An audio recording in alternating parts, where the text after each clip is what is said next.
Hey everyone, welcome back to the channel. Thank you for being here. My name is Andrew, coming to you from the beautiful Carolinas. Today's topic is going to be the inevitable downfall of the narcissist. Think about that for a minute. Everyone, if you like the content, please like, subscribe, and share. So many times people think that the narcissist is off living their best life, that they've got the new supply all lathered up and lassoed up, and they're just living a dream of puppies and unicorns and rainbows and butterflies. Well, that's not true. First of all, you need to remember the new supply is being peppered with abuse just like you were, probably at a more accelerated rate because the narcissist is older now. Another thing about the new supply, keep in mind they may be toxic themselves. So don't believe that the new supply is living their best life. They're not. The next thing you need to understand is inevitably the narcissist's relationships that they have had in the past, that they currently have, and that they will have in the future, each and every one of these blow up. Now, they don't always blow up like an atom bomb. They don't all just end with a massive discard. But the narcissist fractures relationships over and over and over again. And some of these relationships, as I've mentioned recently, are long-term relationships. Maybe the narcissist's brothers or sisters or parents. Other relationships that the narcissist blows up are the romantic relationships. Others are people in the workplace or their job. Others are in restaurants and on vacation spots and attending events, or people's friends, people that they don't even know, their friends, people that they're just meeting. You see, nobody is immune to the toxicity of the narcissist, not one person, until you get the wisdom and apply the tools. But having said that, the inevitable downfall of the narcissist, this is happening right now. And you may say, how do you know that, Andrew? Well, I can tell you this right here. The narcissist still has to live in their mind. They still have to deal with the toxicity they've dished out. They still have to deal with the broken families that they've destroyed, or the families they've broken and destroyed. They still have to deal with all the spouses who they discarded. They still have to deal with how they didn't raise the children properly. They still have to deal with all their besties doing better in life than they are. You see, the narcissist is envious and they're jealous. They're cowards and they're bullies. They're always comparing themselves with other people. They're comparing the clothes they wear with the clothes of other people. They're comparing the new smartphones that they have. They're comparing how handsome or pretty their besties' spouse is, or how accomplished they are. The narcissist has a bottomless pit that can never be filled, never be satiated. They will never be satisfied with one thing, because as soon as the narcissist gets what they want, they don't want it any longer.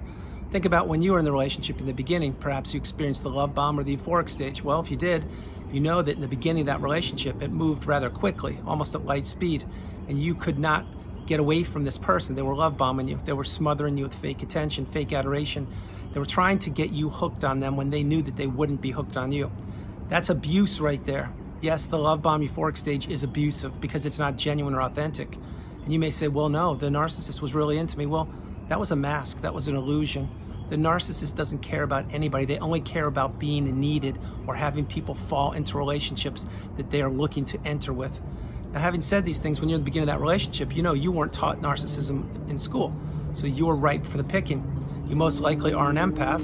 You most likely were vulnerable. You were believing in humanity and believing that this person had your best interest at heart. Now you understand that there are all different layers upon layers of people on this planet called Earth. Not everybody is an empath. Not everybody is a narcissist. Most people are in between. But the narcissist didn't want you to figure out who they were.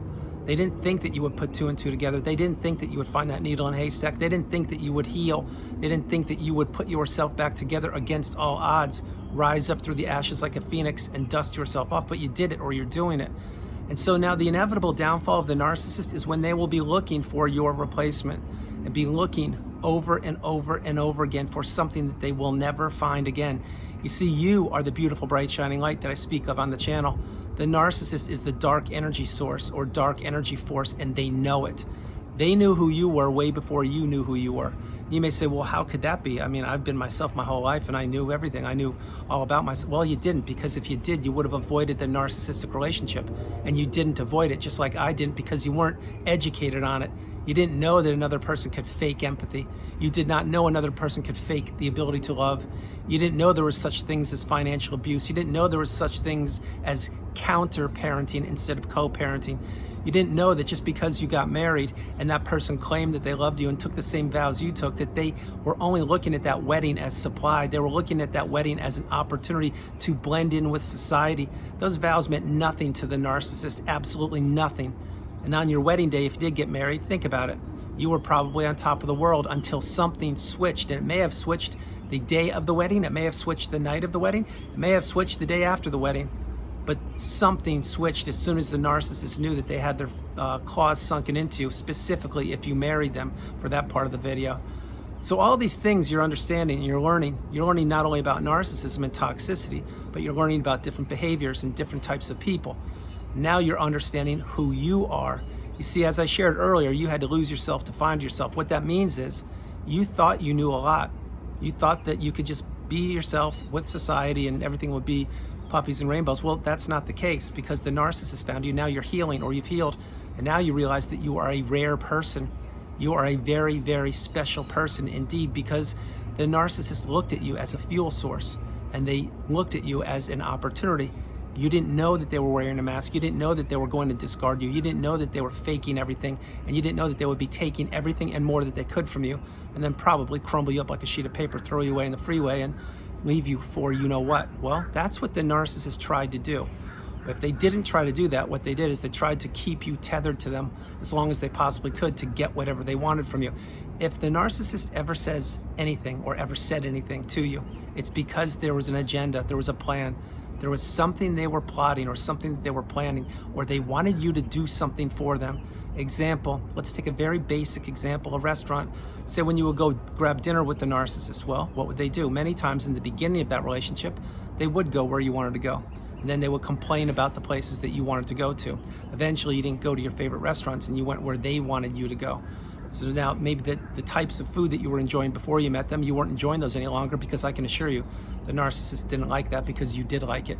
Slowly, you began to go to their restaurants, and even their restaurants weren't enough. And slowly, you began to do whatever they wanted you to do. And slowly, as the narcissist would look to you and say, hey, where do you want to go for dinner tonight? And you would say, you would pause just like that, because you knew if you said something, they wouldn't want to go. If you didn't say something, they would say, you can never make a decision.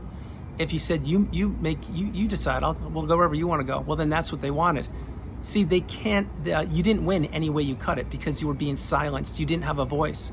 That's how the narcissist takes a clean slate, a person who doesn't know what toxicity is, and completely takes their voice away from them. That's one example of hundreds of thousands of examples I could give you. And yes, hundreds of thousands. See, that restaurant example is you doing what they wanted you to do. That's why when you're in the relationship, you lost your identity. You lost your sense of self. You lost your direction. You became a shell of yourself, and you were becoming the unpaid helper or the walking apology. You were doing what they wanted you to do, when they wanted you to do it, and how they wanted you to do it. If you didn't do it, you would be punished or peppered with abuse for not doing it. And you would be told, get back in line, do what you need to do if you want to stay in this relationship. They wouldn't say those words, but that's how they would be acting. And if you did do it, they would take it for granted and give you an endless to-do list that you should do tomorrow. And then again, no matter what you did, it would never be enough. Remember, as I mentioned earlier, the narcissist has a bottomless pit within them. This is a void. This is a defect, and they know it. They're always looking over their shoulder. They're always looking for the new supply. They're always looking for the next new shiny object. They're always looking for the next person to manipulate and to trap in the narcissistic cycle.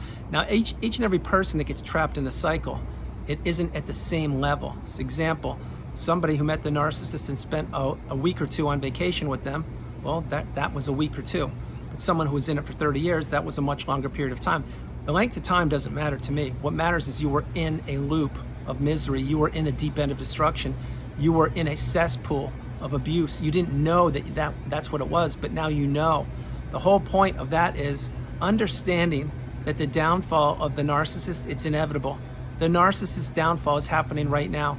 They are looking to try to get a new source of supply that will do whatever they want them to do. But as the narcissist gets older, who do they become? That's right, they become the aging narcissist, and the aging narcissist is not a pretty sight to see.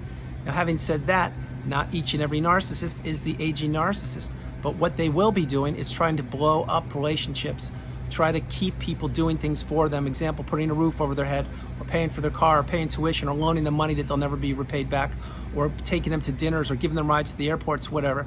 All these things come back to haunt the narcissist, because the narcissist is burning so many bridges currently and from the past, and in the present or in the future they will burn bridges, that people eventually want nothing to do with this person or these people. Now you may say, no, the narcissist you're considering, people are still giving them supply and still supporting them, and they still have all the flying monkeys and neighbors all around them. You may be right, that may be true. But again, as time marches on, people are becoming more and more awakened and aware. They are tolerating poor behavior less and less. They're becoming educated and empowered, and fewer people are falling into the trap of the narcissistic relationship as in the past. Now you may say, why would you say that, Andrew? Well, I'll tell you why. Because those of us who've healed and healed properly and maintained our level of empathy, we become the educated empath.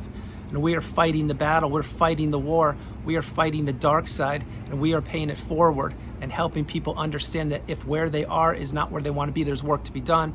But if where they are is where they are, and they want to be there, meaning out of a narcissistic relationship, well then they made it and they should be helping us help others. You see, at one point you didn't know you needed help. You thought you knew everything. You thought that your life was puppies and rainbows. It's not, or maybe it is now, but it wasn't back then. The narcissist saw this, they took advantage of you, and they tricked you and trapped you and manipulated you. But the downfall of the narcissist, it's inevitable, because these people always overplay their hands. They believe they're smarter than their lawyers. They believe they're smarter than the legal system. They believe they're smarter than their spouses or ex-spouses. They believe they're smarter than their parents or their colleagues or coworkers. The narcissist takes shortcuts. They don't abide by the rules. They're lazy, they're bullies, they're cowards, and they know it. They believe that they can just glide through life with other people doing things for them, and there will be no consequence to pay for them. Well, eventually that happens, that is true for a period of time, but eventually it all catches up with the narcissist. Think about this as an example before I get ready to close the video. Well, the narcissist had a great source of supply, probably you. Let's say that you married them or lived with them, or it was a romantic relationship for a period of time. Well, what did you do?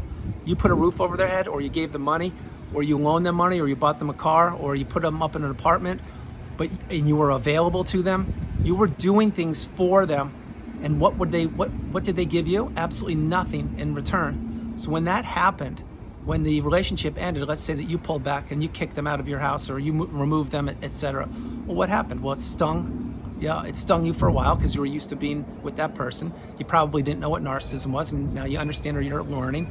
But that person, the narcissist, they just lost a source of supply, which was you. That's what's happening all over the globe, more and more and more. Fewer people are taking chances on these dating apps. Fewer people are taking chances and ignoring red flags and not trusting their instincts and intuition as a couple of years ago. People are now understanding their energy is priceless, their time is invaluable, their resources are for themselves. So many people, even that don't even know what narcissism is, are having a small footprint. They're thinking twice before entering relationships. They're thinking twice before oversharing information. They're thinking twice before inviting certain people into their house.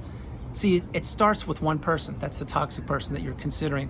And how it ends with you healing and putting yourself back together, and then you paying it forward and other people watching how you're living your life. And those people may not even need to go through what you went through. Probably they didn't, or they don't, and my hope is they never do.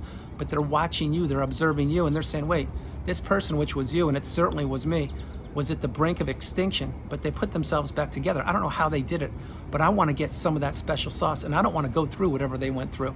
That's happening more and more on the planet.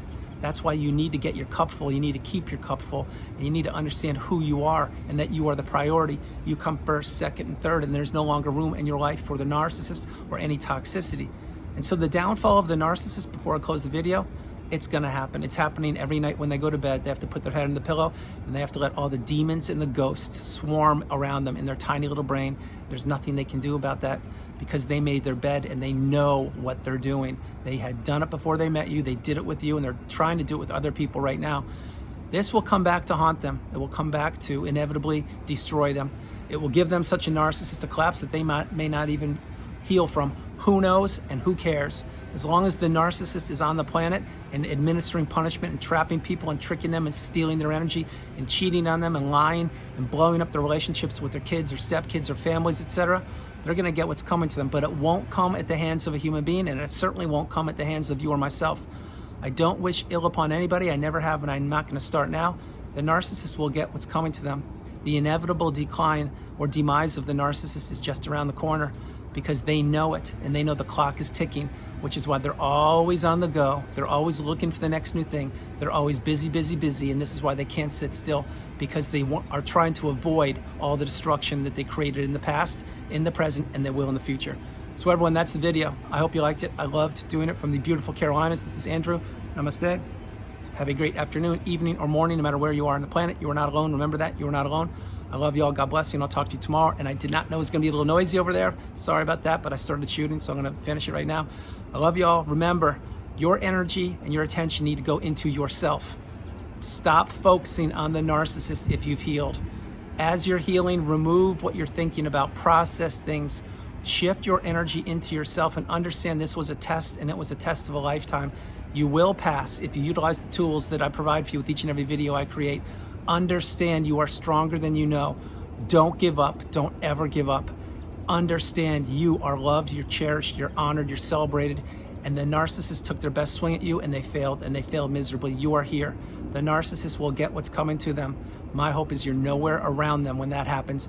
My also hope is that you've gone no contact, blocked that person or those people, deleted them, removed them, and all flying monkeys and people associated with them. If not now, when? I love you all. God bless you. I'll talk to you tomorrow. Bye.